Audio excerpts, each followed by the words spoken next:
Al llegar a Jerusalén, los dos discípulos entran por la puerta oriental, que permanece abierta de noche durante las fiestas. Las casas están oscuras y silenciosas, pero los viajeros siguen su camino por las calles estrechas a la luz de la luna naciente. Van al aposento alto donde Jesús pasará las primeras horas de la última noche antes de su muerte. Saben que allí han de encontrar a sus hermanos. Aunque es tarde, saben que los discípulos no dormirán antes de saber con certeza qué ha sido del cuerpo de su Señor. Encuentran la puerta del aposento atrancada, seguramente. Llaman para que se los admita, pero sin recibir respuesta. Todo está en silencio.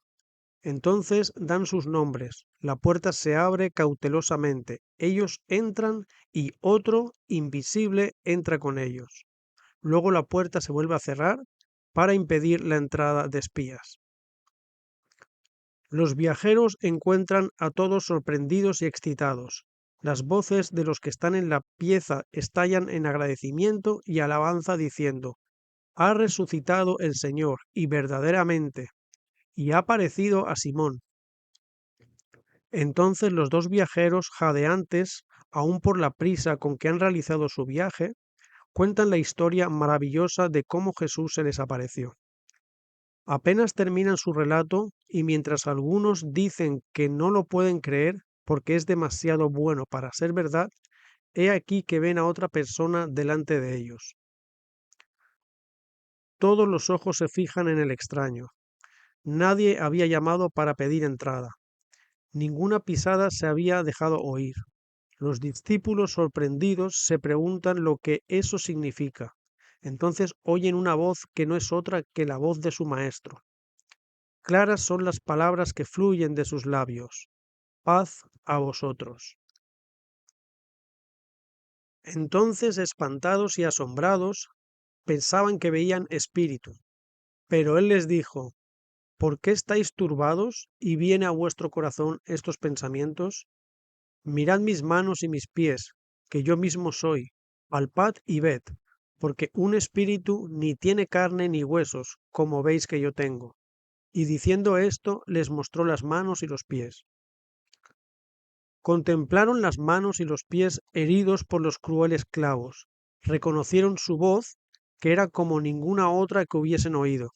Y como todavía ellos de gozo no lo creían y estaban maravillados, les dijo: ¿tenéis aquí algo de comer? Entonces le dieron parte de un pescado asado y un panal de miel, y él lo tomó y comió delante de ellos. Y los discípulos se regocijaron viendo al Señor. La fe y el gozo reemplazaron a la incredulidad, y con sentimientos que no podían expresarse en palabras, reconocieron a su Salvador resucitado. En ocasión del nacimiento de Jesús, el ángel anunció: paz en la tierra y buena voluntad para con los hombres. Y ahora, en la primera aparición a sus discípulos después de su resurrección, el Salvador se dirigió a ellos con las bienaventuradas palabras: paz a vosotros. Jesús está siempre listo para impartir paz a las almas que están cargadas de dudas y temores. Espera que nosotros le abramos la puerta del corazón y le digamos: mora con nosotros. Él dice: he aquí yo estoy a la puerta y llamo. Si alguno oye mi voz y abre la puerta, entraré a él y cenaré con él y él conmigo. La resurrección de Jesús fue un tipo de la resurrección final de todos los que duermen en él. El semblante del Salvador resucitado, sus modales y su habla, todo era familiar para los discípulos. Así como Jesús resucitó de los muertos, así han de resucitar los que duermen en él. Conoceremos a nuestros seres queridos así como los discípulos conocieron a Jesús. Pueden haber estado deformados, enfermos o desfigurados en esta vida mortal y levantarse con perfecta salud y simetría. Sin embargo, en el cuerpo glorificado su identidad será perfectamente preservada. Entonces conoceremos así como somos conocidos. En el rostro radiante que resplandecerá con la luz que irradia del rostro de Jesús, reconoceremos los rasgos de aquellos a quienes amamos. Cuando Jesús se encontró con sus discípulos, les recordó lo que les había dicho antes de su muerte. Recordad lo que os dije cuando todavía estaba con vosotros. Que todo lo escrito sobre mí en la ley de Moisés, en los libros de los profetas y en los salmos tenía que cumplirse. Y dicen las Escrituras, el Mesías tiene que morir y resucitar de entre los muertos al tercer día. Y en su nombre, el mensaje del arrepentimiento y el perdón de los pecados será predicado a todas las naciones, empezando por Jerusalén. Sois testigos de estas cosas. Los discípulos empezaron a comprender la naturaleza y extensión de su obra. Debían proclamar al mundo las verdades admirables que Cristo les había confiado, los eventos de su vida, su muerte y resurrección, las profecías que indicaban esos eventos, el carácter sagrado de la ley de Dios, los misterios del plan de salvación, el poder de Jesús para redimir los pecados. De todas esas cosas debían ser testigos y darlo a conocer al mundo. Debían proclamar el Evangelio de paz y salvación a través del arrepentimiento y el poder del Salvador.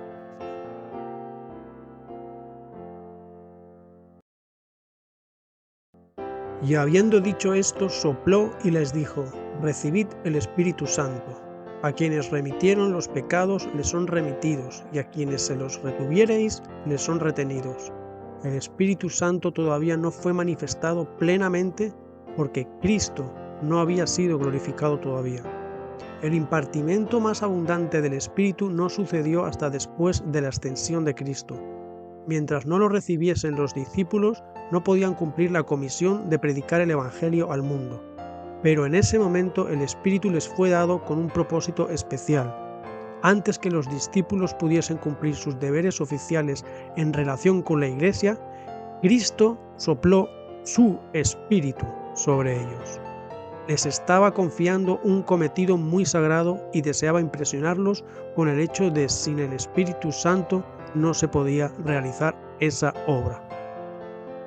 El Espíritu Santo es el aliento de la vida espiritual en el alma. El impartimiento del Espíritu es el impartimiento de la vida de Cristo. Empapa al receptor con los atributos de Cristo.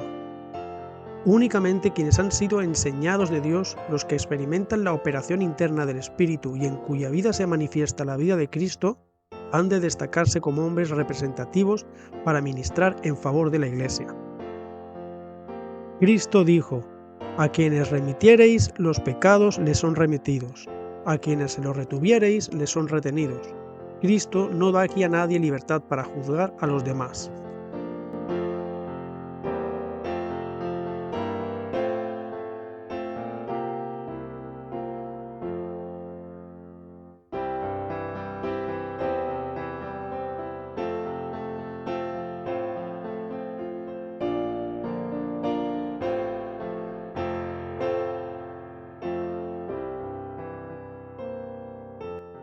Únicamente en este sentido tiene la Iglesia poder para absolver al pecador.